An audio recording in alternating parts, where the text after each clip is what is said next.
Cold rooms were a daily reality for most people before central heating became common, and mattress placement was not an afterthought or a matter of comfort alone.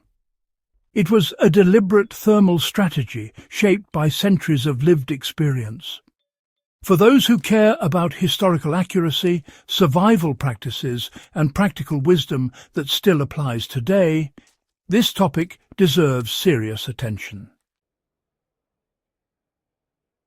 If this kind of grounded historical knowledge matters to you, take a moment to subscribe to Wisdom for the Journey, like this video, and leave a comment with your own observations or questions. Let's get straight into it.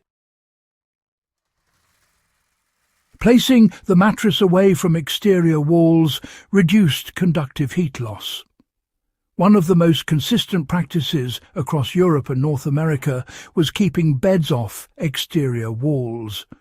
Stone, brick, and poorly insulated timber walls acted as cold sinks, drawing body heat through direct contact. A mattress pressed against such a wall lost warmth continuously through conduction. By positioning the bed toward the interior of the room, people reduced the surface area exposed to cold masonry and drafts seeping through mortar joints or warped boards. This can still be applied today in unheated or poorly insulated rooms. Moving a bed even half a meter away from an exterior wall reduces overnight heat loss. In cabins, farmhouses, or older homes, this single adjustment often makes the difference between restless sleep and sustained warmth. Raising the mattress off the floor prevented cold air pooling beneath the sleeper. You see, cold air settles low, and historic homes rarely had insulated floors. Sleeping directly on the floor or on very low bedding exposed the body to constant convective heat loss. This is why raised bedsteads, rope beds, straw-filled pallets, and thick wooden frames were common long before they became status symbols. Elevation created a buffer zone where colder air could remain below the sleeper while warmer air stayed around the body. Even modest elevation mattered. A mattress lifted just a few inches reduced exposure to floor-level drafts significantly. In practical terms, placing a mattress on a wooden platform, stacked planks, or even sturdy crates in a cold room follows the same principle used for centuries. Corner placement leveraged shared walls to conserve warmth. Beds were often pushed into corners formed by two interior walls rather than placed centrally. Interior walls benefited from shared heat from adjacent rooms, animals housed nearby, or kitchens operating during the day.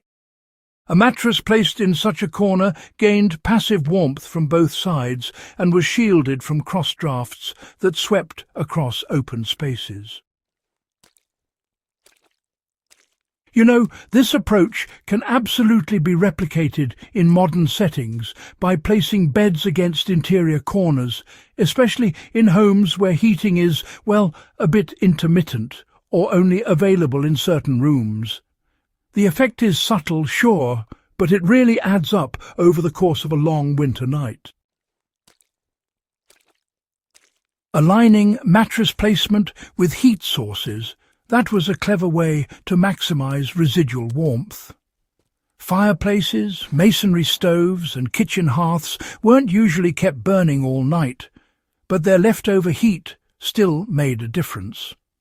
Beds were set within the thermal radius of these structures, close enough to soak up that stored warmth, but not so close you'd have to worry about sparks or smoke.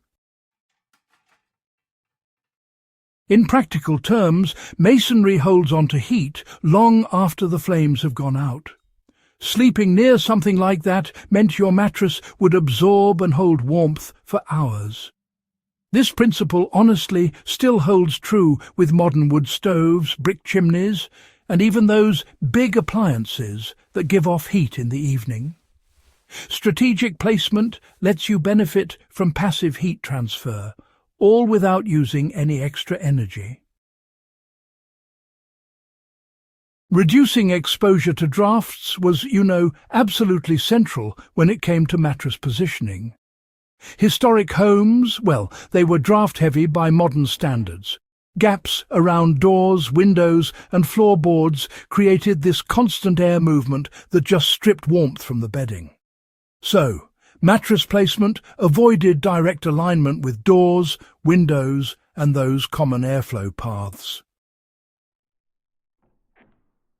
Beds were often positioned behind solid furniture curtains or even wall hangings that acted as proper draft barriers.